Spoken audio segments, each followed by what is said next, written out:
Hello guys, welcome to Happy Streamers channel. Hope you're doing well. In this video, I'm gonna show you how to zoom in on CapCut. So guys, at first you want to go ahead and select the clip and make sure that you are beginning of the clip. And then next to you want to tap on the keyframe here at the top. And now you want to move the timeline to left and decide where you want to stop the zoom in effect. So for example, this one is here.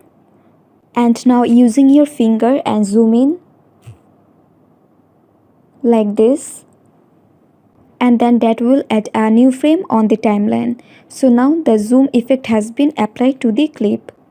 So as you can see,